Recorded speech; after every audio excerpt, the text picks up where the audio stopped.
podemos ver en esta imagen, por ejemplo, vemos una lesión de endometriosis, el famoso kissing ovary. Son dos endometriomas que se están uniendo en la parte posterior del útero y que retraen el recto hacia esta adherencia, y laparoscópicamente podemos identificar estas lesiones. Tenemos el útero en esta parte anterior, tenemos los dos ovarios que están unidos a través del signo del kissing ovary y retrayendo el como que se ve en la resonancia magnética.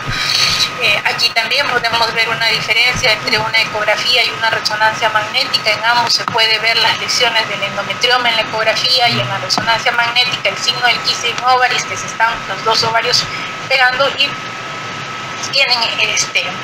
podemos encontrar estos hallazgos en las dos herramientas, pero va a depender mucho de quién haga la resonancia y también quién haga la ecografía y quién nos lea la resonancia. Entonces es muy importante que podamos tener especialistas tanto en ecografía como en radiología que nos puedan ayudar para el diagnóstico. La laparoscopía, en cambio, se debe limitar como herramienta diagnóstica a aquellos casos en los cuales haya persistencia de dolor a pesar de un tratamiento médico y que no identifiquemos una causa primaria de este dolor. Los beneficios de la laparoscopía serían la confirmación de la presencia de la endometriosis, especialmente cuando hablamos de endometriosis superficial, y la oportunidad de tratar esta patología, ya sea con coagulación, resección o ablación de estas lesiones. Sin embargo, tenemos que tener en cuenta, como les decía, que es importante que cuando nosotros vayamos a hacer un tratamiento quirúrgico, vayamos ya con un diagnóstico de imagen, porque muchas veces podemos entrar, por ejemplo, a una laparoscopía y encontrar una lesión como esta que está en el fondo del saco de Douglas y pensar que se trata solamente de una endometriosis superficial. Sin embargo, en este caso se trata de una lesión que ha abarcado el tabique rectovaginal y ha llegado incluso a la vagina, pero esta cirugía puede ser posible cuando nosotros entramos ya sabiendo qué es lo que vamos a encontrar. En este caso, por ejemplo, ya se sabía que se encontraba esta lesión, que se encontraba a nivel vaginal, a nivel del tabique rectovaginal, y que estaba adherido al recto. Entonces, uno, ya sabiendo que existe esta lesión, puede ingresar a la cirugía para resecar toda la enfermedad, porque si entráramos a ciegas, de repente lo único que haríamos es coagular superficialmente esa lesión y no le estamos dando el tratamiento adecuado a esta patología. Lo mismo aquí, se ve una lesión a nivel del ligamento uterosacro, y si no supiéramos que esa lesión es más profunda, tal vez solamente la cauterizaríamos. Sin embargo, vemos que es una lesión que abarca tanto el ligamento uterosacro, el tabique rectovaginal, y llega hasta la vagina.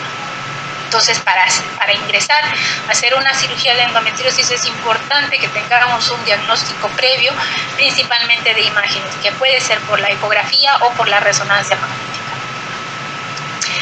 ¿Cuál es el manejo de las pacientes con endometriosis? Entonces, primero tenemos que comprender esta enfermedad, cuál es la extensión de la enfermedad y cuáles son los potenciales riesgos. Y tenemos que decidir junto con la paciente si vamos a ir por tratamiento médico o un tratamiento quirúrgico, y hacerle tener un consentimiento informado del paciente. Este tratamiento va a depender de la edad de la paciente, porque no es lo mismo tratar una paciente adolescente, una paciente en edad reproductiva o una que es perimenopáusica, si la paciente tiene deseos de gestación inmediata o futuras, o simplemente ya no tiene deseo de gestación, y la severidad de los síntomas, si los síntomas son muy intensos o si los síntomas son tolerables. Y también hay que medir el riesgo y el beneficio tanto del tratamiento médico como del tratamiento quirúrgico. Los objetivos de nuestro tratamiento tienen que ser controlar los síntomas, detener la progresión de esta enfermedad y preservar la fertilidad. Para el tratamiento médico tenemos principalmente el tratamiento hormonal. Podemos utilizar los antiinflamatorios no esteroideos para disminuir el dolor, pero nuestro tratamiento médico básico está en función a las hormonas, anticonceptivos orales, a los progestágenos en primera línea, y los agonistas GnRH o antagonistas en segunda línea, y con levonorgestrel también lo tenemos. Para casos más complejos pueden haber tratamientos que podemos acudir a las unidades de dolor, utilizar inhibidores de aromatasa, antidepresivos, podemos usar también gabapentina, serotonina u opiáceos dependiendo de la intensidad de dolor. Es importante en estas pacientes tener un tratamiento completo, utilizar también el tratamiento psicológico, ya que estas pacientes secundarias al dolor crónico que tienen pueden tener conflictos laborales, de pareja, y es importante corregir el dolor en forma integral. También es importante contar con rehabilitación del piso pélvico por el dolor crónico que tienen las pacientes, y la rehabilitación nos va a ayudar a complementar este tratamiento. Con respecto al tratamiento quirúrgico, tenemos que tener en cuenta cuáles son las indicaciones correctas para la cirugía. El primero es el fracaso del tratamiento médico, cuando tenemos un control insuficiente de los síntomas o cuando no ha habido una tolerancia adecuada al tratamiento médico o hay alguna contraindicación del mismo. Cuando las pruebas de diagnóstico de imágenes nos verifican que hay un compromiso intestinal que nos da un grado de obstrucción o afectación ureteral o vesical. O cuando hay pacientes con diagnóstico de endometriosis sintomática que tiene deseo de fertilidad inmediata. O pacientes con diagnóstico de endometriosis e infertilidad con falla para el tratamiento de fertilización in vitro. Tenemos que tener en cuenta que las pacientes sintomáticas que están cercanas a la menopausia pueden ser tratadas conservadoramente, y esto porque, como hemos dicho, la endometriosis es una enfermedad hormonodependiente. Muchas veces al llegar la menopausia estos síntomas pueden disminuir o incluso desaparecer. Entonces es importante que seamos más conservadores en este grupo de pacientes. Y tenemos que tener en cuenta que las pacientes asintomáticas, quienes se diagnostica la enfermedad por hallazgos de imágenes, no debe realizarse un tratamiento quirúrgico en forma sistemática, a menos que las lesiones sean suficientemente grandes que puedan producir obstrucción o se haya evidenciado una progresión de la enfermedad. ¿Qué tenemos que tener presente para el tratamiento quirúrgico? Primero, el conocimiento de la anatomía y una experiencia de la cirugía a nivel de la pelvis. Y para eso es importante el entrenamiento y el entrenamiento tanto con endotrainers, tanto en animales, y también hacer la cirugía bajo la guía de alguien que tenga experiencia en el manejo de este tipo de patología. Es importante contar con un equipo multidisciplinario, porque, como hemos visto, esta patología puede afectar diferentes órganos, no solamente la parte ginecológica, sino también la parte del colon, a veces la parte de la vejiga, del uréter. Entonces, y como les decía, también es importante tener un diagnóstico prequirúrgico antes de ingresar a la cirugía. Nosotros en el hospital contamos con un equipo que está conformado por un radiólogo, porque usamos más la resonancia magnética. Lamentablemente todavía no tenemos personal que sea experto en la ecografía, así que ahora nos estamos basando en la radiología. Tenemos al doctor Henry Tito y el equipo quirúrgico que está conformado por el doctor Hernández, por mi persona como ginecólogo, y con el doctor Dani Cueva, que es el cirujano de colon en estas cirugías. Tenemos que tener en cuenta que es preferible la resección versus la ablación en las pacientes con endometriosis, ya que se ha demostrado que hay mejores resultados con respecto al dolor. Y tenemos que tener en cuenta que esta patología es una patología que, a pesar que se comporta como una patología maligna, es una patología benigna, y la cirugía tiene que ser completa, pero no podemos ir más allá de los márgenes, y hay que tratar de ser lo más conservadoramente posible, especialmente porque la mayoría de estas pacientes son pacientes jóvenes que desean preservar la fertilidad. Entonces, los objetivos de la cirugía son resolver la sintomatología, restaurar la funcionalidad, restaurar la anatomía, porque como hemos visto, la endometriosis tiende a distorsionar la anatomía de la pelvis, restaurar y mantener la fertilidad, preservar la función pélvica neurológica y mejorar la calidad de vida de las pacientes.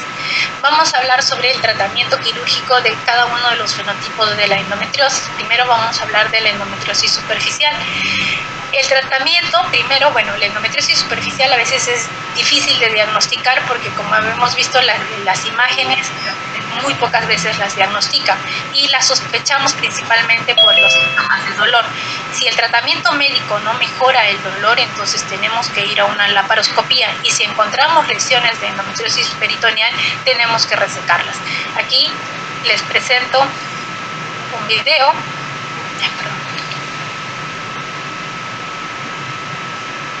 de una cirugía en la cual se trata de una paciente de 21 años que ingresa por dolor pélvico de moderada a gran intensidad, y pueden ver que en el peritoneo se ve lesiones endometriósicas, además de este endometrioma en el ovario derecho de más o menos 11 centímetros.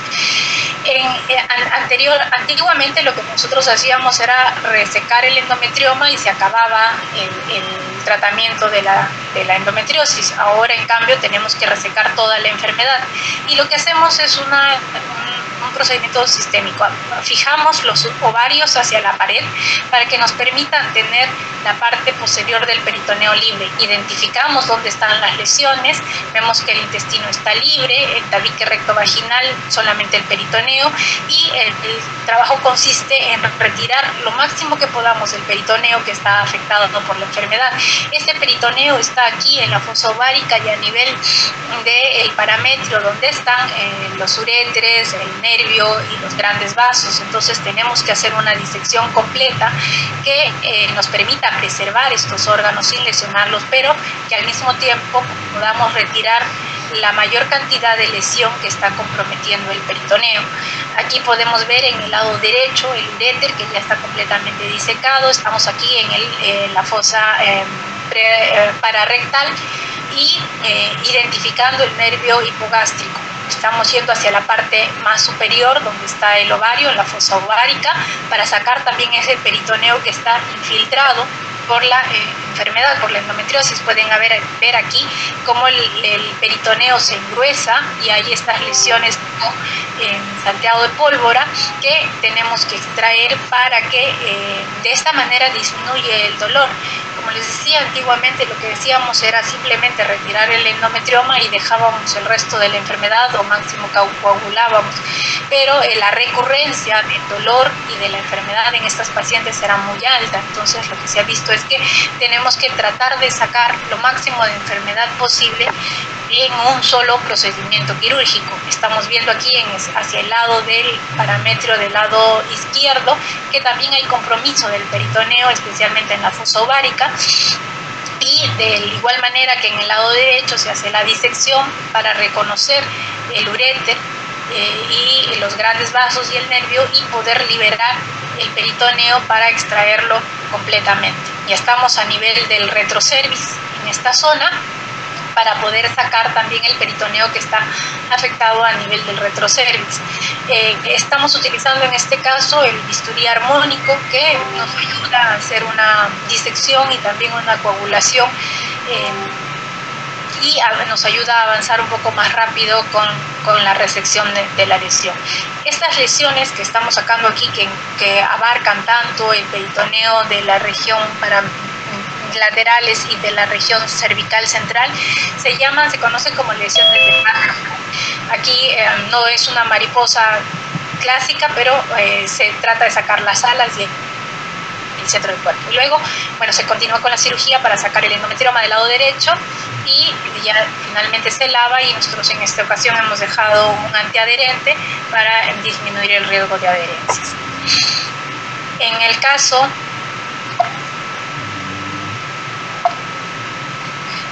del endometrioma, como sabemos, los endometriomas son las formas más comúnmente diagnosticadas de la endometriosis porque son más fáciles de evidenciar en la ecografía y también en el examen clínico.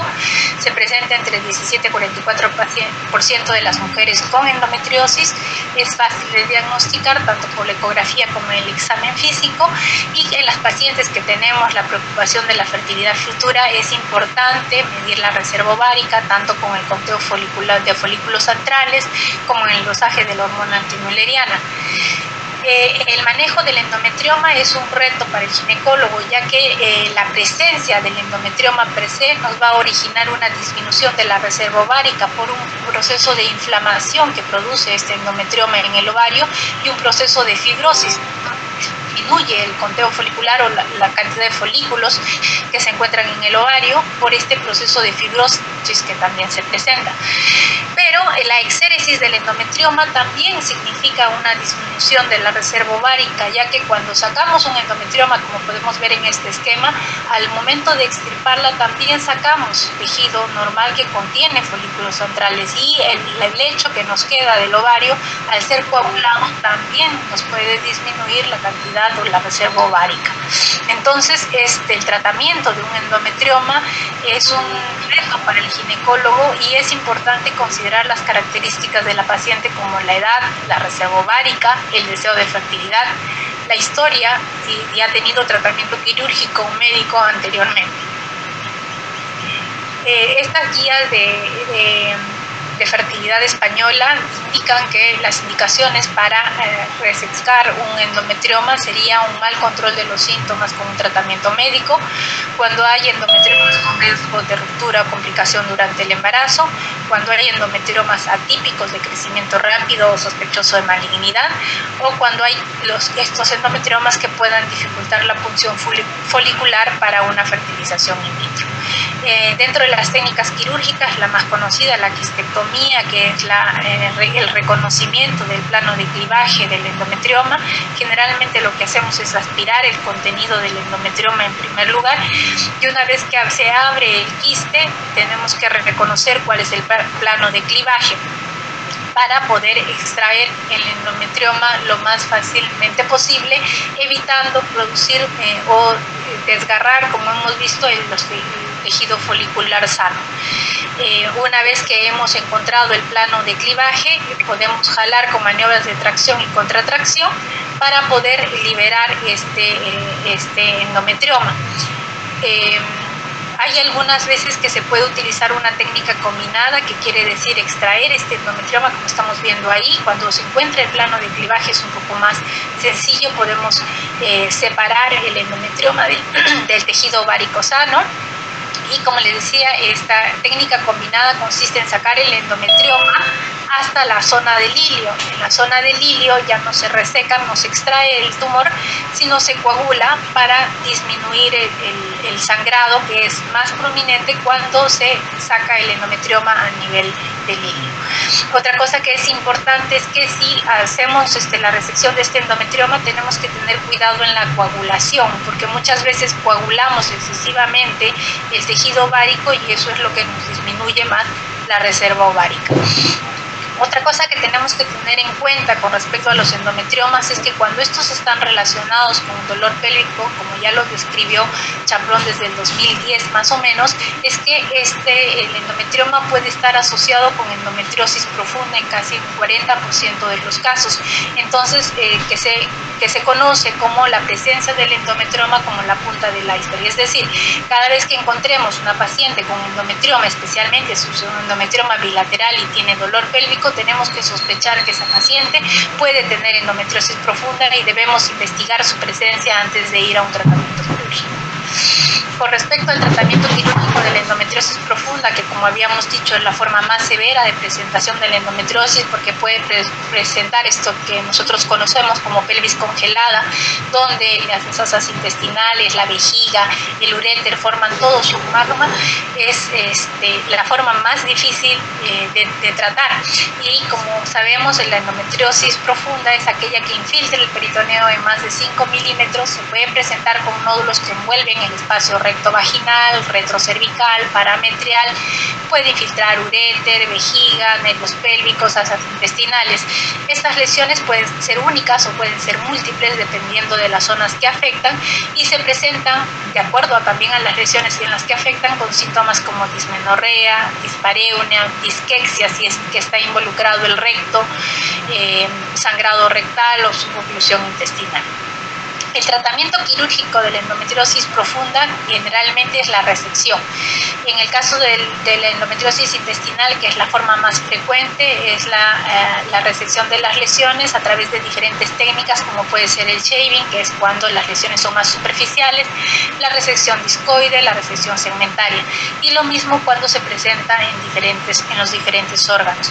En el caso de la endometriosis intestinal, como les decía, que es el sitio más común de la endometriosis extragenital, y se estima que se presenta entre 3 y 37% de los casos de endometriosis profunda, siendo la región rectosigmoide la más frecuente, seguida de la región sigmoidea, y los síntomas que se presentan o que presentan generalmente las pacientes que tienen endometriosis intestinal puede ser la diarrea, la constipación, los cambios en el hábito intestinal durante la menstruación, la distensión abdominal durante la menstruación, puede haber disminución del calibre de las heces también durante la menstruación, dolor cólico abdominal, y también pueden haber signos y síntomas de obstrucción intestinal en casos avanzados de endometriosis intestinal. Como podemos ver aquí en la imagen, pueden verse lesiones que están comprometiendo el intestino.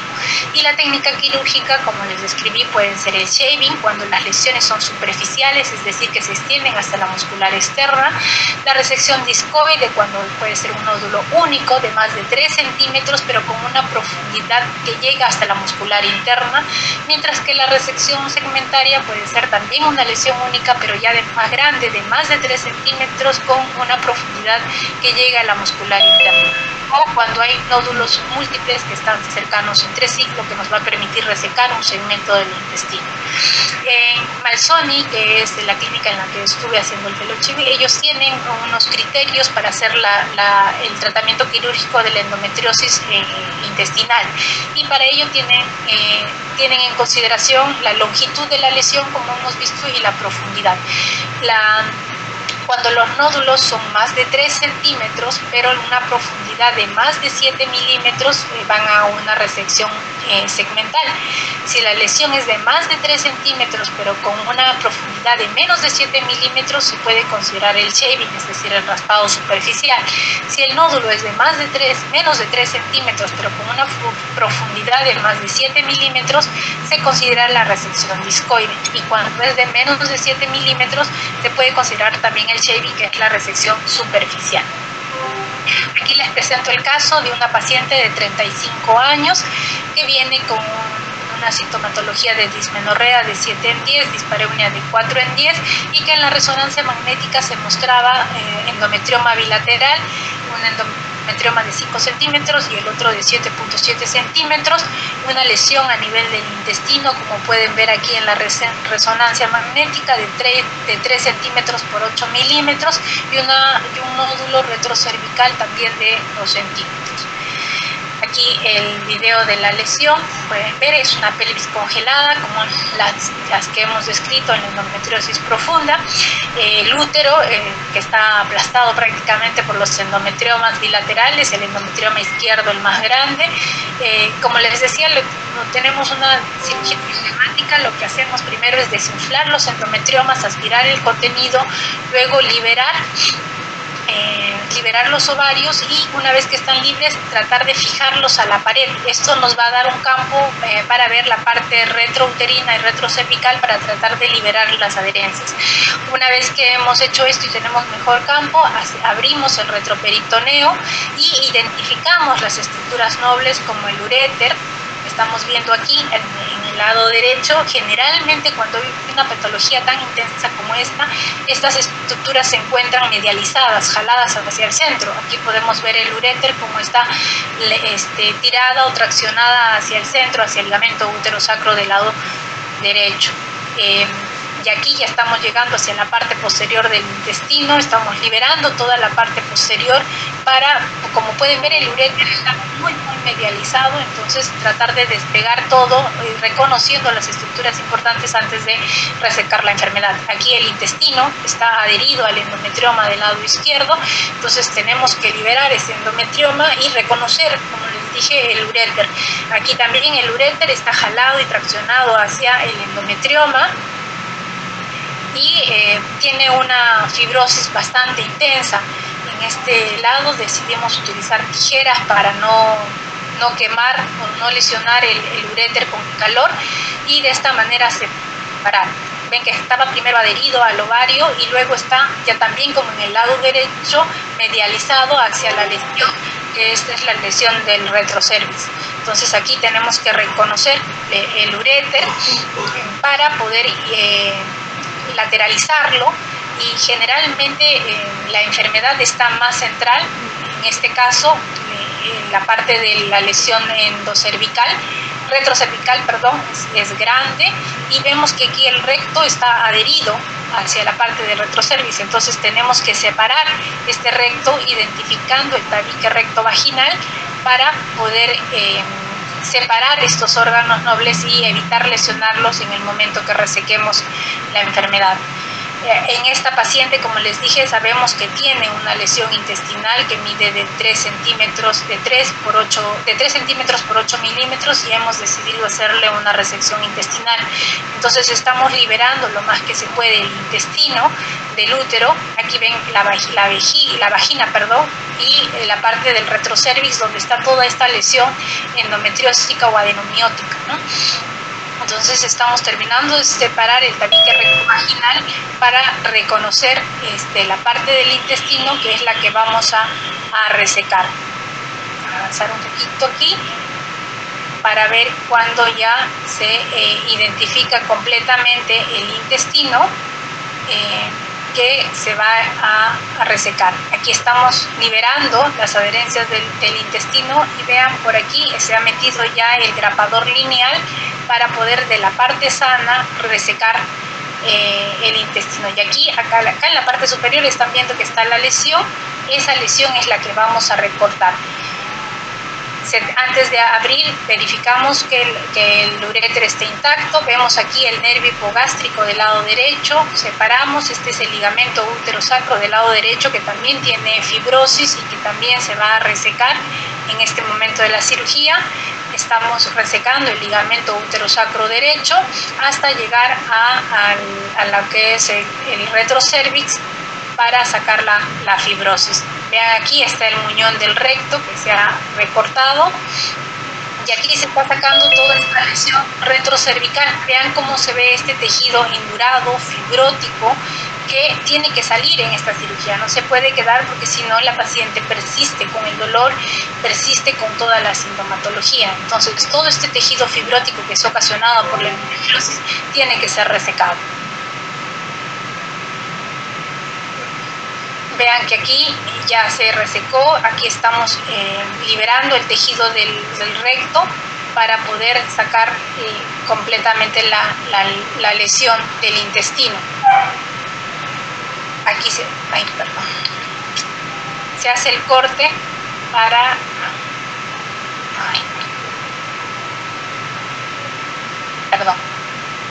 se hace el corte para resecar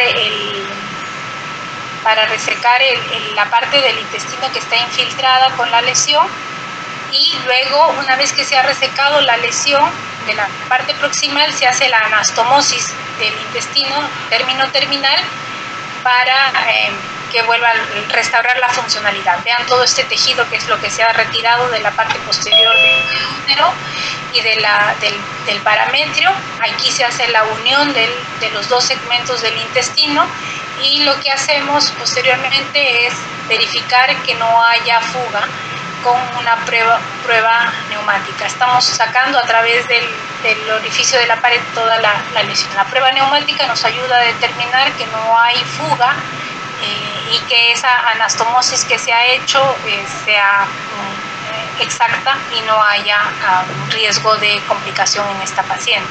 Las complicaciones en este tipo de cirugía pueden ser las fístulas, las hemorragias, las infecciones, la conversión a la parotomía, las disfunciones vesicales cuando hay lesión del nervio hipogástrico, las disfunciones intestinales también, como la constipación severa. Y los factores de riesgo para llegar a estas complicaciones es cuando hay una apertura de la vagina en el tiempo quirúrgico, cuando hay excesivo uso de electrocauterio, formaciones de abscesos, o cuando hay tratamiento quirúrgico de lesiones intestinales muy bajas, cuando son menos de 5 a 8 centímetros del margen anal.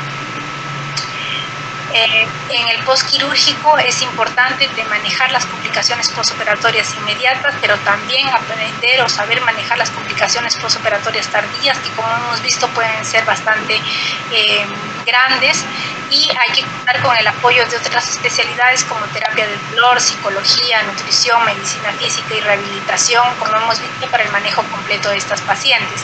Y si no hay deseo de fertilidad inmediato, las pacientes que van a tratamiento quirúrgico deben continuar con un tratamiento médico continuo. Con un pequeño fluxograma sobre estas pacientes. Cuando tenemos pacientes con diagnóstico de endometriosis sin infertilidad o que no tienen deseo de gestación inmediata y hay dolor pélvico, primero tenemos que pensar en que si esta paciente desea preservar fertilidad y si es que se puede hacer.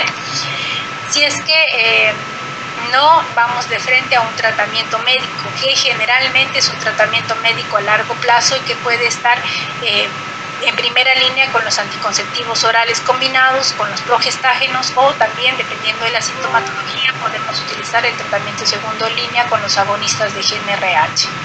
Si hay éxito con el tratamiento médico a largo plazo, debemos seguir con ese tratamiento hasta que la paciente decida salir embarazada o pase algún otro evento.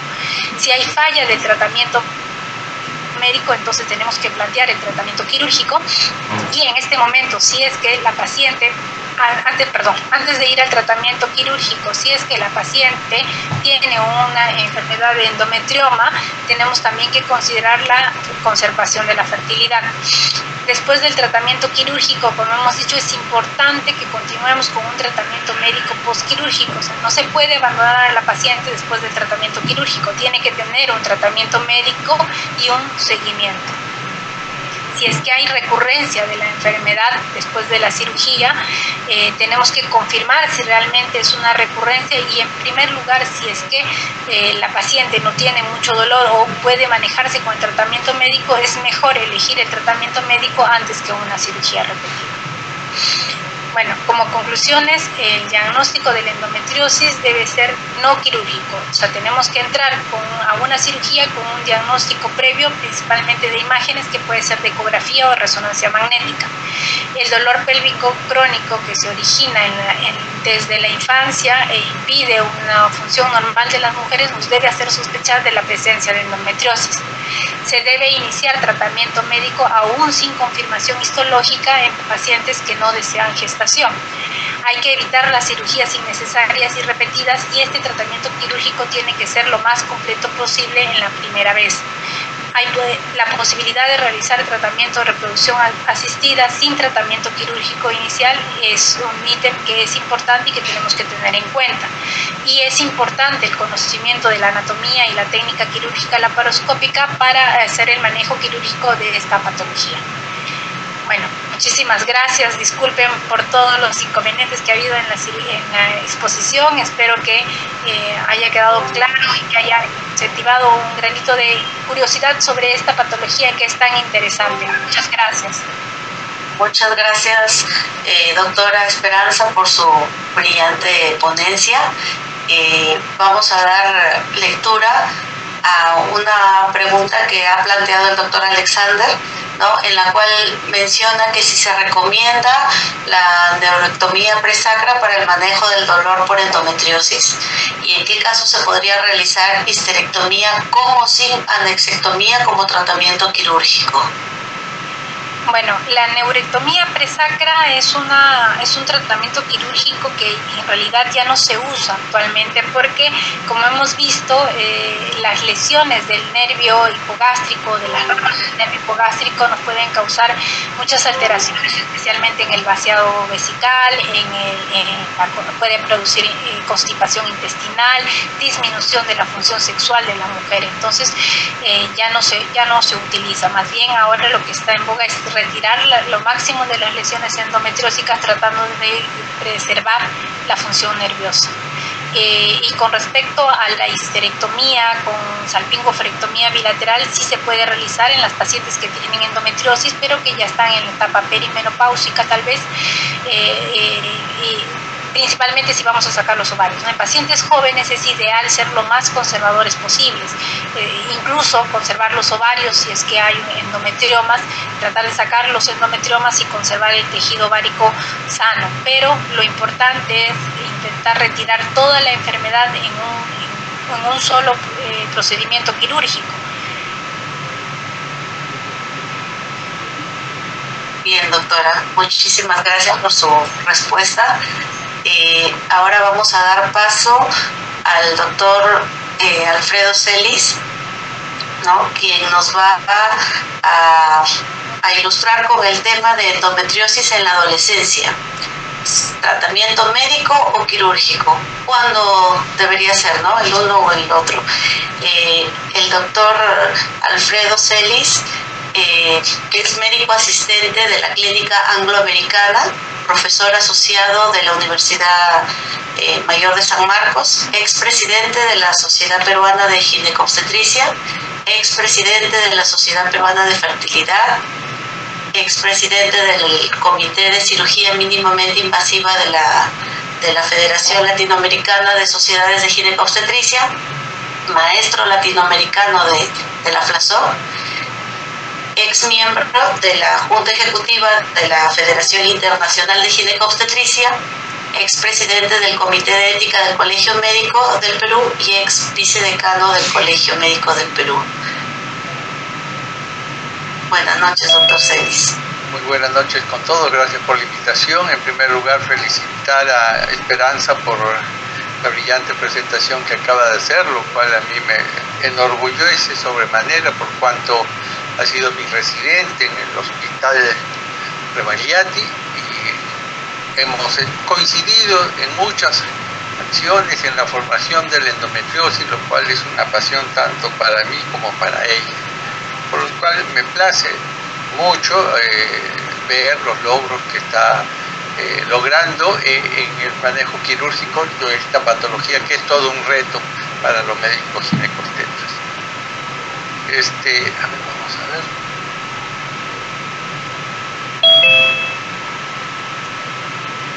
Siempre comienzo a hablar de endometriosis mostrando este paper del doctor Jacques Donnet del 2012 que dice que la endometriosis es como la sonrisa de la Gioconda, enigmática en la patogénesis y controversial en su tratamiento. Pero no solo es controversial en su tratamiento, es controversial en su etopatogenia, en el manejo del endometrioma, si el tratamiento es médico, quirúrgico, si debe ser operado previo a la fertilización in vitro, y más aún es controversial en el manejo de la adolescente. Muchas veces se piensa, cuando uno piensa en la endometriosis en la adolescente, se imagina que estamos hablando de una enfermedad de estadios tempranos o básicamente la endometriosis superficial. Pero como vamos a ver, la endometriosis en la adolescente tiene las mismas formas de presentación que la paciente adulta. Por lo tanto, los tratamientos son similares y aún debemos tener mayor atención para hacer una atención precoz y completa de esta patología para que no llegue a casos avanzados cuando sea adulto. En cuanto a la prevalencia de la endometriosis en la adolescencia, no es conocida. La prevalencia exacta es difícil de estimar debido a que hay la necesidad de la visualización quirúrgica y estudio histológico de las lesiones para poder establecer el diagnóstico. Aunque, como se ha dicho, con el advenimiento de las imágenes, ahora cada vez es más fácil hacer el diagnóstico prescindiendo de la laparoscopía, excepto en los casos de endometriosis superficial. Los criterios para indicar una laparoscopía en la adolescente con dolor pélvico con sospecha de endometriosis no son claros. Se ha podido documentar solamente en grupos muy seleccionados de adolescentes o con dismenorrea severa. En cuanto a los síntomas, el dolor pélvico puede ser cíclico, acíclico, combinado, puede ser impredecible, intermitente o continuo durante el ciclo menstrual, puede ser sordo, palpitante, agudo, empeorado por la actividad física, lo que quiere decir que tiene diversas formas de presentación. Y aún en la presentación laparoscópica, tradicionalmente se ha creído que es mayormente peritoneal y en estadios tempranos en el adolescente, pero como vamos a ver más adelante, esto no es así. Aunque la endometriosis fue descrita inicialmente en las adolescentes en la década de los 40, los primeros estudios sugirieron que la endometriosis era rara en la adolescencia. Se debió al hecho de tener que hacer la laparotomía. En los 80, con el advenimiento de la laparoscopía, aumentó la incidencia. En realidad no aumentó la incidencia siempre ha sido lo mismo. Lo que aumentó es el diagnóstico de esta paciente. Y también se comenzó a reconocer que no solamente había las lesiones típicas, sino también lesiones atípicas. Y otro que ha ayudado al diagnóstico, como se ha dicho, el diagnóstico por ultrasonografía. Entonces, en la prevalencia de la endometriosis conocida, se estima que 1/3 de las pacientes con dolor pélvico crónico tienen endometriosis. Esto aumenta hasta un 80% en adolescentes con dolor pélvico crónico quienes no responden al tratamiento médico. La endometriosis fue diagnosticada en forma incidental o se diagnostica en forma incidental de un 10% de adolescentes que no tienen síntomas. Acá podemos ver en este trabajo de Young que la incidencia o la prevalencia de endometriosis en pacientes solamente con dolores de 25%, 32% y 10%. Pero cuando le agregamos el hecho de que le demos tratamiento médico y no mejora, vean ustedes cómo sube la prevalencia o la incidencia de endometriosis a un 79%, a un 69% y un 73%. Lo que quiere decir que el hecho de que una paciente adolescente tenga dolor y no mejore con el tratamiento médico eleva la posibilidad de la prevalencia hasta un 70% y aún más. En este trabajo de Janssen, para ver la prevalencia de la endometriosis, se encontró que cerca de 2/3 de los adolescentes con dolor pélvico crónico y dismenorrea tienen evidencia laparoscópica de endometriosis. Y de estas, 1/3 tenían enfermedad moderada o severa. O sea, no solamente se encuentra enfermedad inicial, estadios 1 y 2, sino estadios más severos. Este es un estudio importante de Loeffler, presentado en 1997, en pacientes adolescentes, pacientes menores de 22 años, a las cuales eran pacientes con dolor y que no habían respondido a AINES ni anticonceptivos. Y se encontró, como ya habíamos visto, un 69.6% de endometriosis en esta paciente, con lesiones visibles en un 67%, y él encontró solamente estadio 1 y 2 y no encontró estadio 3 y 4. La conclusión de su estudio es que las adolescentes con dolor pélvico crónico que no responden al tratamiento médico tienen una alta tasa de endometriosis y deben ser derivados a un centro de referencia para recibir el tratamiento adecuado. En esta revisión de Loeffler del año 2003, Denko determina que las más frecuentes son las lesiones no típicas, sino las lesiones claras, rojas y blancas, no así las salteadas de color negro, y que entre el síntoma más prevalente no es el dolor pélvico cíclico, sino el dolor pélvico acíclico y cíclico. Y Fedele presenta en esta revisión que presenta Loeffler que no solamente se encuentra en estadios iniciales 1 y 2, sino, como podemos ver, estadios 3 y aún estadios 4 en la adolescencia. En este estudio de Opoku, también en pacientes de menores de 22 años, el 98% tuvieron endometriosis y eran pacientes que no habían respondido al tratamiento médico, siendo el dolor cíclico, en este caso, el de mayor incidencia con un 50.4%. La conclusión, igualmente, es que los adolescentes con dolor pélvico crónico que no responden al tratamiento médico convencional tienen una tasa significativamente más alta de endometriosis que la previamente establecida.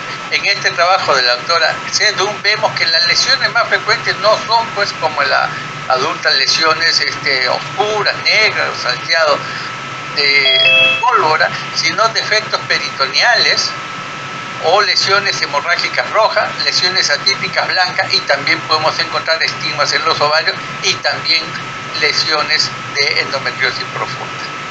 La primera pregunta que nos salta en relación a la endometriosis en la adolescente es: ¿hay un retraso en el diagnóstico de la endometriosis? La respuesta es sí.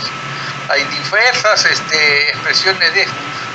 Es un hecho que la mayoría de las pacientes adultas tuvieron endometriosis, tienen un historial de síntomas que comienzan durante la adolescencia, aunque el diagnóstico es sistemáticamente retrasado. Y aun cuando los síntomas comiencen temprano en la vida, pueden pasar años antes de que se presente un diagnóstico correcto. En promedio, como ya se ha dicho, el tiempo que transcurre de 6 a 10 años desde que se inician los síntomas hasta que se hace el diagnóstico quirúrgico y el tratamiento. Cuando la edad de inicio es más temprana, hay un mayor número de médicos que ven a la paciente, en promedio 4.2 médicos, cuando los síntomas se presentan antes de los 15 años. Mujeres y niñas que fueron vistas primero por un ginecólogo tuvieron un tiempo de diagnóstico más corto que aquellas niñas que fueron vistas por otros profesionales no ginecólogos. Diversos estudios de pacientes que fueron operadas por endometriosis refieren que el dolor estuvo entre 6 a 12 años antes. En este estudio de Austria se encontró que el promedio de duración para hacer el diagnóstico fue de 10 años. en este estudio brasilero de Arruda también se encontró que cuando las pacientes tienen edades más tempranas y los síntomas se presentan más tempranamente, puede llegar hasta 12 años el tiempo requerido para hacer el diagnóstico final cuando se hace el tratamiento quirúrgico. También este estudio del profesor Chaprón es importante para ver los antecedentes que nos pueden ser de importancia para que una mujer desarrolle endometriosis en la vida adulta. Y en los resultados se encontró que los marcadores más predictivos fueron historia familiar de endometriosis, ausentismo escolar durante la menstruación en la adolescencia y uso más temprano y prolongado de anticonceptivos orales para el tratamiento de la dismenorrea primaria en la adolescencia. Concluye que es importante conocer la historia menstrual de estas pacientes en la adolescencia. En este estudio de Browsen, que es una revisión de 30 años, nos dice, evalúa que el adolescente, o plantea que el adolescente, la endometriosis en el adolescente es una enfermedad oculta, progresiva y severa. Y esta se presenta cuando las pacientes, como ya dijimos, no responden al tratamiento con ACO y hasta en un 70% de casos. La prevalencia en sí se estableció entre 19 y 73% y no hay datos en adolescentes asintomáticas. El síntoma prevalente, como ya se dijo, es el dolor pélvico crónico a despecho del tratamiento y puede ser con la presencia de dismenorrea, dolor pélvico acíclico o dolor abdominal agudo. ¿Es la endometriosis en la adolescencia una enfermedad progresiva? Es difícil evaluar la progresión de la endometriosis en la adolescencia. En primer lugar, porque se necesita la laparoscopía y si esta se hace excisión o ablación sistemática de las lesiones. Y si se llega a hacer un second look posterior, no siempre se puede precisar entre progresión de la enfermedad o presencia de adherencia postoperatoria. En segundo lugar, la presencia de lesiones peritoneales sutiles pueden aparecer o desaparecer como hongos, como lo dice Browsen.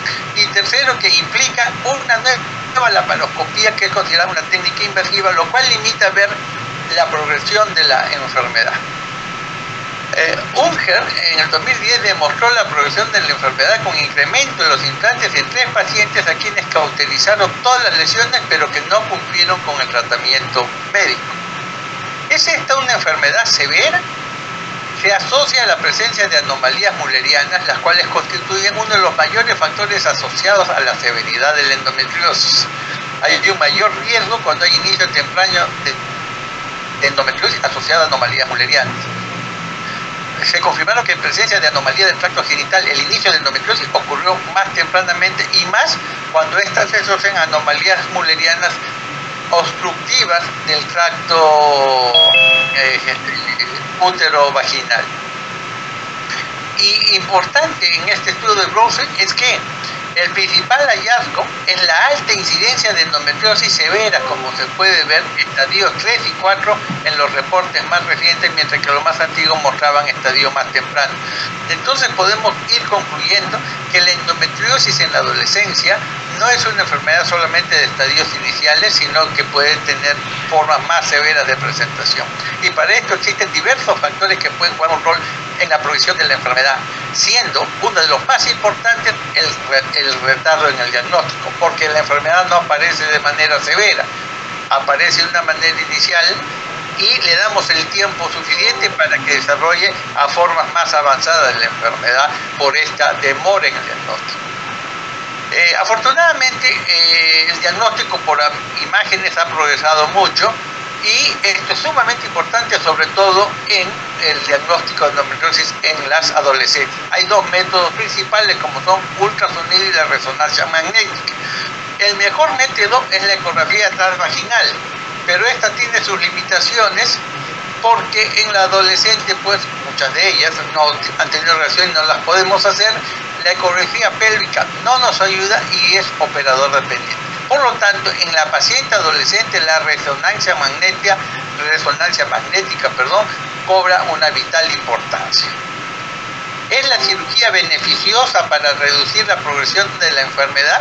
Siempre y cuando ésta sea completa. Y también hay planteamientos contradictorios al mismo. Por ejemplo, John encontró 0 tasas de recurrencia después de una incisión completa por laparoscopía en adolescentes. el asunto es, ¿estamos seguros de poder hacer una resección completa? El tratamiento médico después de la cirugía hace más lenta la progresión o evita la recurrencia de la endometriosis. La mayoría de estudios dicen que sí, que luego de una cirugía por endometriosis lo que se debe dar es tratamiento médico para evitar la recurrencia del dolor y la recurrencia de la enfermedad.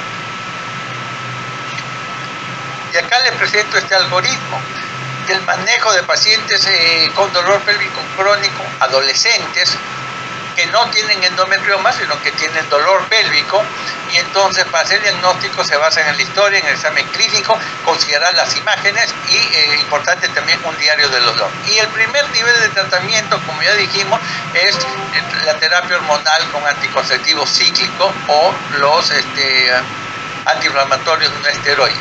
Si no hay respuesta a esto, quedan dos caminos.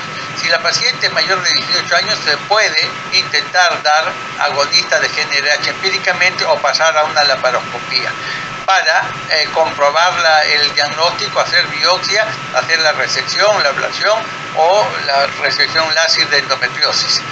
Si hay una histología groseramente positiva o es negativa, acto seguido es, si hay una histología positiva, como se dice aquí marcada, y la paciente tiene menos de 16 años después de la laparoscopía, dar anticonceptivos, pero ya no de manera cíclica, sino no cíclica, o sea, continua. Y si la paciente tiene más de 16 años, se puede intentar agonista de GnRH como tratamiento posterior a la cirugía, acompañado de lo que se conoce como advanced therapy. Y luego de esto se reemplaza por tratamiento anticonceptivo no cíclico, el cual puede continuar si hay alivio del dolor, y si no, se contemplaría la posibilidad de una resección más completa de la endometriosis, si es que fuera el caso. Y pasamos a un tema de mucha controversia. Como se manifestó anteriormente, hablamos de una enfermedad pero con formas distintas de presentación, y estas se presentan en el adolescente en las tres formas en que nosotros usualmente se piensa que la paciente cuando tiene endometriosis tiene la forma de endometriosis superficial, pero es bastante frecuente el endometrioma en la adolescente. Los endometriomas no son infrecuentes en la adolescente. Se ha postulado que transcurre un mínimo de 4 años desde que aparecen los síntomas con el inicio de la menarquia hasta que se desarrolla un endometrioma, en promedio de 4 años. Las adolescentes con endometrioma tienen una menarquia más temprana y dolor asociado ahí hasta en un 77%. El hallazgo incidental de un endometrioma en adolescentes que no tiene dolor puede ocurrir hasta un 23%. Pero una de las principales controversias en la paciente adolescente es ¿qué hacemos con el endometrioma? ¿Lo operamos o no operamos? Hay una tendencia desde hace más o menos, desde el 2010 hacia adelante, de que el endometrioma no debe operarse porque la cirugía impacta en la reserva ovárica, dejando de lado un hecho sumamente importante, que el endometrioma por sí mismo también daña la reserva ovárica, y cuanto más tiempo pase y el endometrioma es más grande, la va a dañar más. Por lo tanto, cuando lleguemos a operarla, esa reserva ovárica va a estar más disminuida que la cirugía. Lo único que va a hacer es ahondar más ese impacto en la reserva ovárica. ¿Por qué? Porque sabemos que el endometrioma afecta el tejido circundante, disminuyendo la cantidad de folículos, disminuyendo la reserva ovárica, como podemos ver en este estudio de la doctora Sánchez, que dice que la densidad folicular en el tejido que rodea el endometrioma es significativamente menor, pero no se debe a la sobredistensión del endometrioma, sino a la presencia de una red tóxica del endometrioma que afecta a este tejido circundante. Por otro lado, Tajima nos dice que la densidad folicular fue menor en el ovario con el endometrioma y la fibrosis fue mucho mayor relacionada con el endometrioma, como podemos ver en estas vistas de histología, donde el estroma y los folículos o la densidad folicular está totalmente disminuida y reemplazada por fibrosis. Por lo tanto, pues el endometrioma daña la reserva ovárica, y este es un factor que tenemos que tenerlo muy presente. Otro aspecto importante con relación al endometrioma en el adolescente es la asociación con la endometriosis pélvica profunda, la cual puede ocurrir en un 40 a 60% de casos, más aún si la paciente con endometrioma tiene dolor. Muchas veces el dolor no es por el endometrioma, sino por la endometriosis pélvica profunda, que hay que buscarle en toda paciente que tiene endometrioma y que tiene dolor. Así vemos en este estudio Chaprón, que concluye diciendo que el endometrioma ovárico está asociado y es un marcador de severidad para buscar endometriosis infiltrativa profunda. Hay pocos datos de endometriosis y endometriomas en adolescentes y mujeres jóvenes, pero varios estudios han mostrado que la endometriosis avanzada en adolescentes principalmente se presenta con endometriomas ováricos más que con enfermedad peritoneal extensa o con adherencias. Las adolescentes con endometrioma experimentan con más frecuencia dolor, pero otras características no difieren de otros grupos de edad. Nuevamente repito, si hay dolor, buscar endometriosis infiltrativa profunda. ¿Qué hacemos con el endometrioma? ¿Lo observamos? De ninguna manera. Puede ser que una adolescente tenga un endometrioma y sea asintomática. Lo que hay que hacer en este caso es dar tratamiento médico y observación ecográfica periódica para ver si el tratamiento médico logra frenar el desarrollo del endometrioma. Si no es así, hay que operar. Si la paciente adolescente o mujer joven tiene un endometrioma y tiene dolor, se puede dar tratamiento médico continuo inicial. Si no hay respuesta, hacer cirugía. Control ecográfico periódico. Si no hay dolor, pero el quiste crece, hay que operarla. El tratamiento médico está dirigido a aliviar el dolor, no a erradicar la enfermedad, y ese es un concepto que deben tenerlo muy presente. No, ya no tiene dolor, entonces que siga con tratamiento. No, hay que hacerle seguimiento ecográfico para ver si ese endometrioma se mantiene. Difícilmente va a desaparecer o se va a achicar, pero sí lo que nos interesa es ver si sigue creciendo. Este es un estudio del profesor Chaprón muy interesante que lo voy a resumir en lo siguiente. Él plantea en este estudio que la causa de las cirugías repetidas que caracterizan al manejo de la endometriosis se debe a que para hacer el diagnóstico siempre se ha usado la cirugía como primera línea de tratamiento. Eso en el momento actual ya no es tan cierto. ¿Por qué? Porque, como se ha dicho, ahora el diagnóstico se puede hacer en muchos casos por imágenes. Entonces él planteaba no hacer la cirugía de primera línea para hacer el diagnóstico, sino dar tratamiento médico a todas las pacientes hasta que deseaban salir embarazadas y luego de esto operarla y de ahí recurrir a técnicas de fertilización asistida y luego nuevamente tratamiento médico. O planteaba por otro lado, no hacer el diagnóstico laparoscópico, no operar, dar tratamiento médico, si desean tener familia de frente a la técnica de reproducción asistida, no operarla y después nuevamente tratamiento médico. O dar tratamiento médico, técnica de reproducción asistida, luego nuevamente tratamiento médico y al final la posibilidad de una única intervención. Pero esto no aplica al adolescente, porque el adolescente con endometrioma no se comporta como una paciente que tiene endometriosis peritoneal. Se planteaba esto sobre la base de que ahora con imágenes se puede hacer diagnóstico de endometriosis sin exploración quirúrgica, y eso es cierto, pero no se cumple para todas las formas de endometriosis. Lo podemos hacer para el endometrioma, es muy fácil, para la endometriosis profunda también, pero ni la resonancia magnética ni la ecografía transvaginal nos ayudan para hacer un diagnóstico de certeza de endometriosis superficial, y en este caso la laparoscopía sigue siendo el gol estándar para diagnóstico de estas pacientes que sospechamos de una endometriosis superficial. Y regreso al impacto del endometrioma, porque esto es una cuestión que para mí en lo personal me parece importante en el manejo del endometrioma en el adolescente. Uno de los primeros reparos es cómo vamos a hacer una laparoscopía si es una niña. Entonces, ¿qué hacemos? Bueno, vamos a darle tratamiento médico, ¿no es cierto? Pero, como les digo, no hay que olvidar que el endometrioma afecta la reserva ovárica. Y esta afectación está directamente relacionada a dos factores. El primero, al tamaño del endometrioma, y el segundo, al tiempo de evolución del endometrioma. El tamaño se relaciona con un mayor grosor de la cápsula y el tiempo de evolución se relaciona con mayor fibrosis. Por lo tanto, El diagnóstico y la intervención temprana pueden ser beneficiosos en mujeres con endometriomas adolescentes y jóvenes para proteger casualmente eso que queremos evitar con la cirugía, su función ovárica. Yo pregunto, si yo tengo acá un endometrioma pequeño, de unos 2 centímetros, con un tiempo de evolución corto, con un grosor de la cápsula muy delgada y con poca fibrosis, y acá tengo un endometrioma más grande de 4 o 5 centímetros, con mayor grosor de la cápsula, mayor fibrosis, ¿dónde pienso yo que puede haber mayor afectación de la reserva ovárica? Obviamente en este endometrioma de acá. Pero si yo lo hubiera operado cuando este endometrioma tenía este tamaño, cuando usualmente pensamos que no debe ser operado, la afectación de este endometrioma a la reserva ovárica es mínima, y la cirugía para sacarlo también afecta mínimamente. ¿Por qué?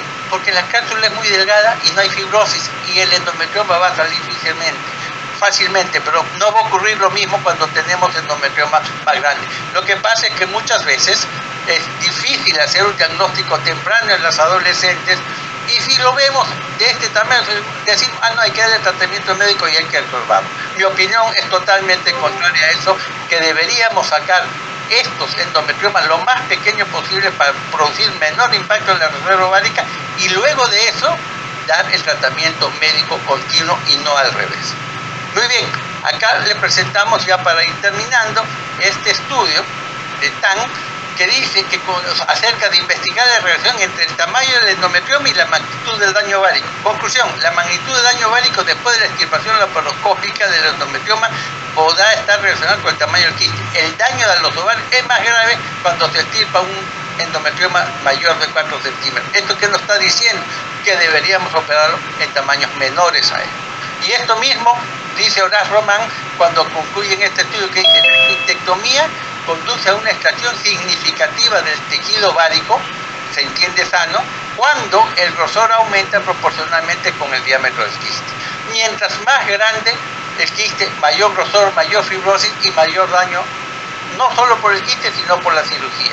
En conclusión, desde mi punto de vista, debemos operar el endometrioma lo más temprano posible, como lo dice Gors, que dice que la detección e intervención tempranas contribuirán a una mejor calidad de vida en estas adolescentes, y también a un menor daño del tejido ovárico por una cirugía ablativa menos invasiva y en un endometrioma mucho más pequeño. Y aquí muy rápidamente plantearles cómo se debe operar un endometrioma. Como ya lo presentó la doctora Esperanza Torres, la idea al entrar a sacar un endometrioma, en primer lugar, no debemos pretender sacar un endometrioma como siempre uno desea, vamos a sacarlo completito. Eso con el endometrioma no se cumple y no hay que perder tiempo en eso. Lo primero que hay que hacer después de drenarlo y aperturar una ventana es ir hacia el borde para tratar de despegar la cápsula del endometrioma del tejido ovárico. Esto en algunas oportunidades no tan infrecuentes se puede sacar todo el endometrioma si se logra en buena hora, pero si no se logra y ahí llega un momento en que ya no se despega, no obsesionarnos con hacerlo, cortar la cápsula que se ha sacado y hacer la técnica combinada que decía la doctora Esperanza Torres. En este caso, como ustedes pueden ver, estamos separando con movimientos de tracción y contratracción, haciendo el stripping, y se sacó toda la cápsula del endometrioma. Ese es el ideal, pero no siempre se puede hacer. Y la otra manera de hacerlo, permítanme avanzar, es otra forma, porque a veces es un poco tedioso llegar al borde y poder encontrar el límite entre la cápsula y el tejido ovárico. Creo que no va a correr esto. A ver un ratito. Quería mostrarles la otra forma.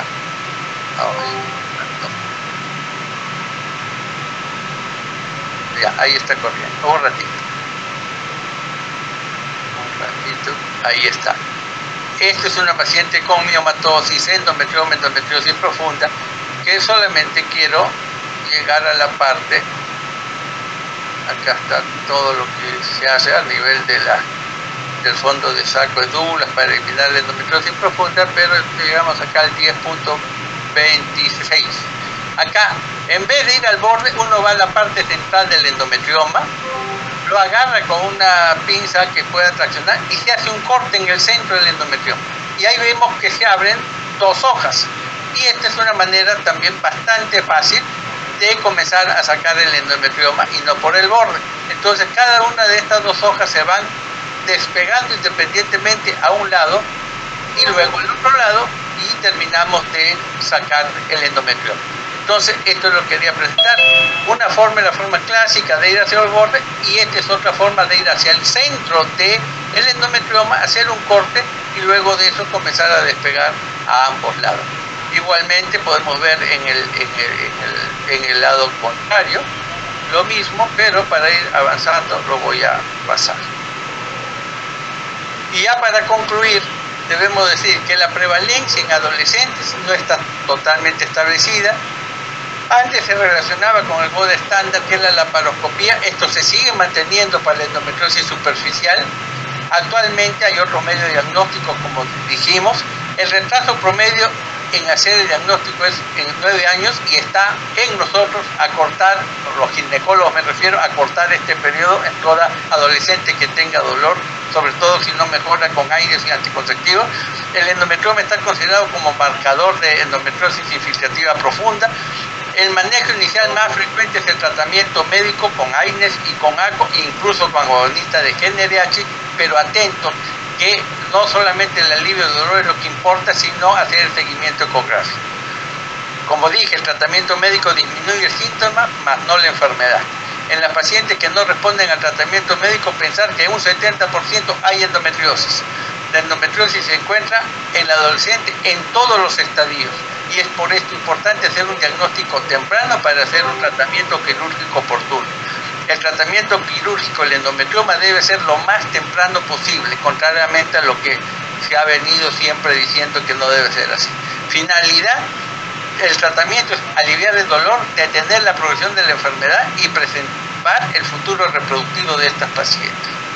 El tratamiento de la endometriosis es eminentemente quirúrgico y complementariamente médico. Recomendación final. Se deben eliminar los mitos en relación a que las menstruaciones dolorosas en los adolescentes son normales y que van a mejorar con el tiempo o cuando se casen. Nosotros los ginecólogos tenemos una gran responsabilidad y es hacer un diagnóstico temprano, un tratamiento oportuno y adecuado de la endometriosis para evitar tener que tratar mujeres adultas con endometriosis en estadios avanzados y más severos. Y termino con este enunciado del doctor Henry Marks en su libro Ante todo no hagas daño, decir que hacen falta 3 meses para aprender a hacer una operación, 3 años para saber cuándo hacerla y 30 años para saber cuándo no debes operar. Muchas gracias y disculpe si me pasé un poquito con el tiempo. Agradecemos al brillante doctor Alfredo Celis por su tiempo y por compartir con la Sociedad de Ginecobstetricia de Lambayeque sus amplios conocimientos. Vamos a leer la pregunta del doctor Guillermo de la Cruz, en la cual menciona que, de acuerdo a la exposición, ¿no? Indica que los endometriomas inexorablemente son evolutivos y, como lo han demostrado, que van progresando de tamaño, de volumen en la adolescencia y posteriormente en la edad adulta. Entonces menciona que ni bien inmediatamente se descubre un endometrioma, debe ser extirpado independientemente de sea sintomático o no. Esa es su pregunta del doctor Guillermo. Muy bien. Aquí dividimos la respuesta muy rápida en 2 partes. Podemos encontrar un endometrioma sintomático y que no produce dolor. Podríamos darle inicialmente un tratamiento médico, pero controlando ecográficamente si el endometrioma no crece. Pero en mi opinión, si una paciente adolescente o joven tiene un endometrioma pequeño y tiene dolor, primero descarto que hay endometriosis profunda. Si no lo tiene, lo segundo, yo lo opero y es mi opinión y mi recomendación. por lo que les he explicado. No operar y dar tratamiento médico y esperar que el endometrioma crezca en mi cara y que tenga 5 a 6 centímetros con una reserva antimureriana ya disminuida, ahí yo diría, ¿para qué lo opero ahora? ¿No? Ahora sí, mi cirugía me va a provocar mayor daño. Debió operarlo antes, cuando el grosor y la fibrosis eran menor y seguramente la antimureriana todavía ni siquiera había disminuido y era normal. Ya si yo lo tengo un endometrioma de 5 o 6 centímetros, ya lo pienso si lo opero o no lo opero. ¿Qué hago primero? Esto en líneas generales, no me refiero al adolescente. Mido su hormona antimureriana, si esta está disminuida y no está disminuida. Si está disminuida, lo que hago primero es congelarle óvulo y después lo opero. ¿No? Pero la idea primigenia en adolescentes es operar el endometrioma lo más temprano posible y darle tratamiento médico hasta el momento que ella quiera quedar embarazada. Al revés de decir, primero le damos tratamiento médico hasta el día que quiera quedar embarazada y ahí recién la voy a operar, porque es probable que para esa época, a pesar del tratamiento médico, la afectación de la reserva ovárica por mi endometrioma haya seguido avanzando. Muchas gracias por su respuesta, doctor Rosselis.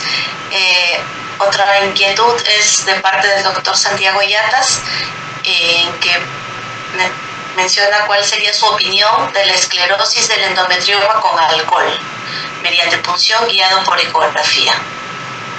Es un procedimiento que está descrito. En lo personal nunca lo he hecho. En muchas oportunidades yo, porque hago infertilidad, hago estimulación ovárica y aspiración de folículo y el endometrioma está ahí al costado, nunca lo punzo porque se corre riesgo de infecciones. Pero sí está descrito, pero no podría decirle, recomendarlo, algo que yo no he hecho, pero sí está descrito, ¿no? Hacer la escleroterapia. Y otra cosa que yo diría también en ese caso es, antes de hacerlo, ¿cómo está la reserva ovárica? ¿Cuánto podría afectar el alcohol a esa reserva ovárica que pudiera ya estar afectada y que quiero preservar? La escleroterapia para los endometriomas, bueno, están descritos especialmente en estas pacientes en los que tienen una reserva ovárica disminuida o que, por ejemplo, tienen un endometrioma que me está dificultando hacer una aspiración de los folículos. Entonces es una técnica rápida que ayuda a disminuir el tamaño, el volumen del endometrioma, pero lamentablemente sí se ha descrito que tiene una tasa de recurrencia bastante alta, ¿no? Entonces sí vamos a utilizarla como tratamiento de una paciente que es ideal que sea un tratamiento de Xéresis para disminuir la tasa de recurrencia y disminuir el dolor. Que como dijo el doctor Celis, el tratamiento de la endometriosis en realidad tiene que ser individualizado. Tenemos que ver en qué paciente estamos hablando, en qué etapa de la vida, si desea gestación o no desea gestación, si estamos cerca de la menopausia o estamos en pacientes adolescentes. O sea, cada paciente debe tener un tratamiento individualizado dependiendo de todas estas características de las que ya hemos hablado. No podemos lamentablemente decir en todas hacemos estas, en todas las sacamos, en todas aplicamos cierta técnica. Cada paciente tiene su técnica adecuada para sus necesidades. Muchas gracias, doctora Esperanza. Otra pregunta del doctor Guillermo de la Cruz es con respecto al tratamiento cuando ya se está utilizando los progestágenos.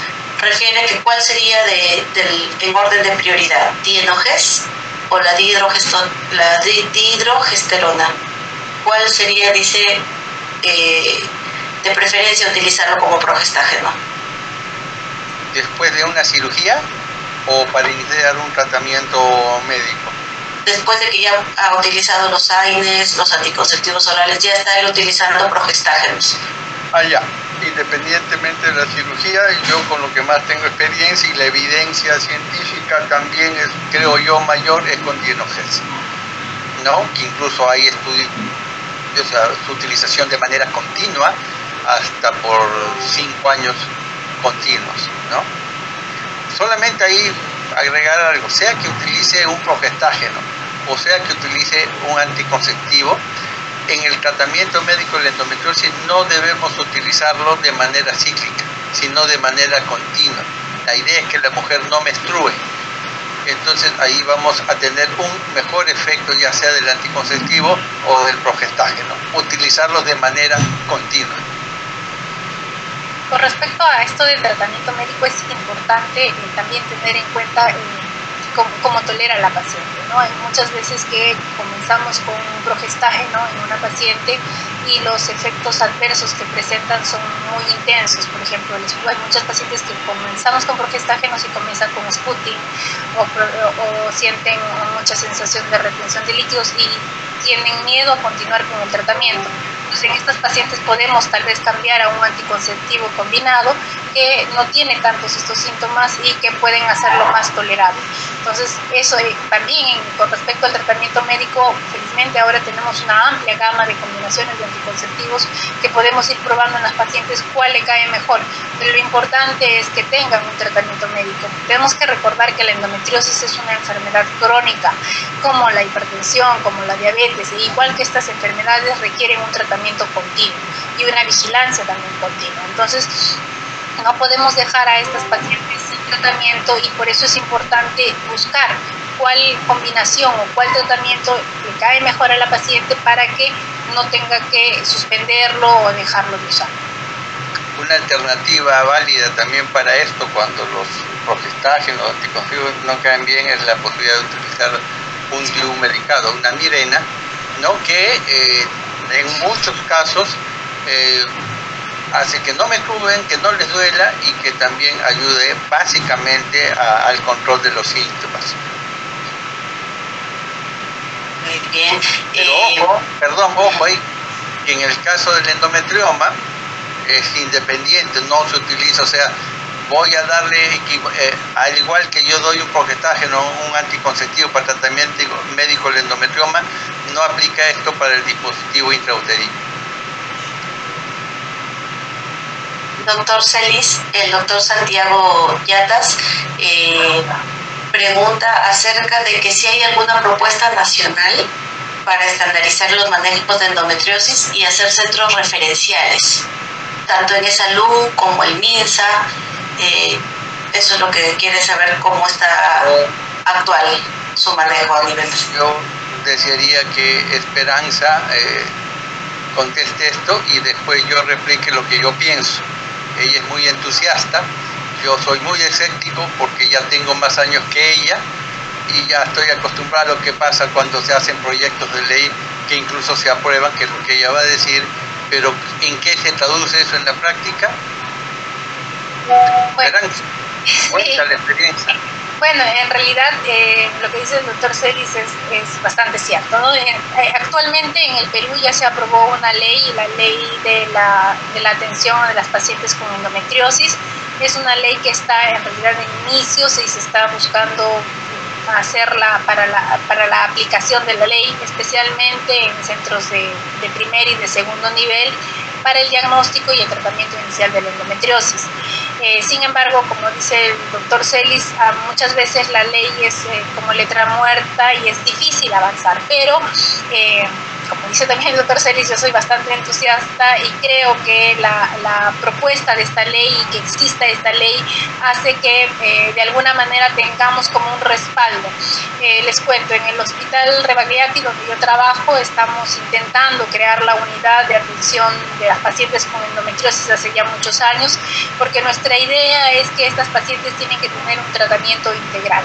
No solamente se trata del tratamiento médico, como les he dicho, sino estas pacientes tienen que tener un tratamiento tanto por psicología, tanto por nutrición, porque se ha visto que la nutrición también tiene mucho efecto en nuestras pacientes, la terapia física y rehabilitación, y trabajar en una unidad en la cual el cirujano que entre con nosotros sepa de la patología, sepa de la enfermedad y sepa cómo manejarla, lo mismo que el urólogo o de otras especialidades que puedan estar involucradas. Yo creo que la existencia de esta ley puede ayudarnos un poco más, de repente presionar a las autoridades para que nos ayuden a que este proyecto de la creación de la unidad de tratamiento integral de las pacientes con endometriosis pueda ser posible. Sin embargo, lamentablemente seguimos todavía en este esfuerzo de tratar de conseguir. Si bien es cierto, orgánicamente todavía no existe como unidad, funcionalmente sí. En el Hospital Rebagliati tenemos una unidad en la cual se ha juntado personas que están interesadas y muy entusiastas en el manejo de esta patología, y poco a poco estamos creciendo, ¿no? Contamos ya con un radiólogo que es especialista y que tiene mucha experiencia en lo que es la lectura de las imágenes de resonancia para la endometriosis, y que hacemos reuniones conversando lo que él nos dice que se encuentra en las imágenes. Nosotros cuando hacemos la cirugía les mostramos lo que encontramos y estamos tratando de hacer un feedback. Lo mismo hemos tratado de juntar un grupo de nutricionistas, de psicólogos a los cuales estamos derivando a las pacientes con endometriosis. Todavía ya estamos iniciando y bien, vamos a ver cuáles son los resultados de este proyecto, pero como dice el doctor Celis, somos entusiastas y queremos creer que sí se puede hacer, porque esto no es algo nuevo que existe en el mundo, esto existe en muchos países del mundo. Y yo digo, si existen en otras partes, ¿por qué no puede existir en nuestro país? Es cuestión de organización y de empuje, creo yo, que podamos ir desarrollando en todas las regiones principales el manejo integral de estas pacientes. Solamente ahora sí dar mi opinión al respecto. Como bien dice Esperanza, en el Rebagliati se está tratando de formar una unidad, pero esto no es porque existe una ley, sino por el entusiasmo de todos ellos, que pueden lograr tener los especialistas para hacerlo. Hay lugares en nuestro país que tienen muy pocos especialistas, que tienen otras prioridades, otros problemas. Lo real de todo esto es que en esta ley que se ha dado, desde mi opinión personal, puedo estar equivocado, lo que se ha ganado es que la congresista que lo propuso tenga un proyecto más de ley que se le aprobó, que el Ministerio ha dado creo que 60 días o 120 días para que salga el reglamento. Hasta ahora no sale el reglamento, y aún saliendo el reglamento, como muchas otras leyes, en mi opinión va a ser letra muerta en este caso. Pero es importante que siga en el marco teórico que se pueda hacer, pero lo ideal sería, y cuánto me agradaría que esto se cumpla, pero ya yo tengo metido en estos avatares muchos años como para creer que esto va a ocurrir así. Y el tiempo será lo que pase, ¿no? Muy bien, muchísimas gracias a nombre de la filial Lambayeque por estas brillantes exposiciones de tan renombrados ginecólogos referentes para nosotros acá en Lambayecano, ¿no? Damos pase al presidente Manuel Paiva. Permites 30 segunditos o 10 segunditos solamente decirle, claro, que APENDO, que es la Asociación Peruana de Endometriosis, tiene su siguiente reunión este jueves, va a ser virtual, y le vamos a enviar al doctor Paiva el link para que se puedan conectar este jueves. Se va a tocar el tema de endometriosis extraperitoneal. Todos invitados. Muchísimas gracias. Gracias por la invitación. Muy bien. Muchas gracias. Bueno, primero agradecer a la doctora Lilian Castro por su moderación. Muchas gracias, doctora. Gracias, doctora Esperanza Torres, doctora Alfredo Celis, por darnos la oportunidad de contar con sus experiencias. Estamos seguros que en un nuevo evento pues vamos a poder también tenerlos a nuestro lado.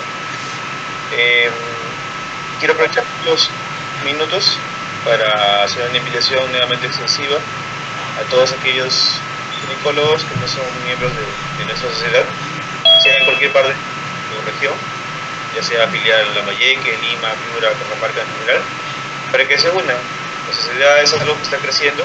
En Lima está muy realizado, que no es nada malo, pero las regiones también pueden crecer. Tratamos de hacer eso, y la filial Lambayeque es la intención que tenemos, así que los están cordialmente invitados a pertenecer a nuestra sociedad de alguna u otra manera. Bien, entonces damos por finalizada la sesión. Mil gracias nuevamente, doctor Alfredo Celis, doctora Esperanza Torres, muchas gracias, doctora Lilian, y gracias por participar y por tomar su tiempo. Nos vemos en una próxima ponencia. Buenas noches. Muchísimas gracias. Gracias. Feliz por estar con nosotros. Gracias. Nos esperamos. Hasta luego. Chao.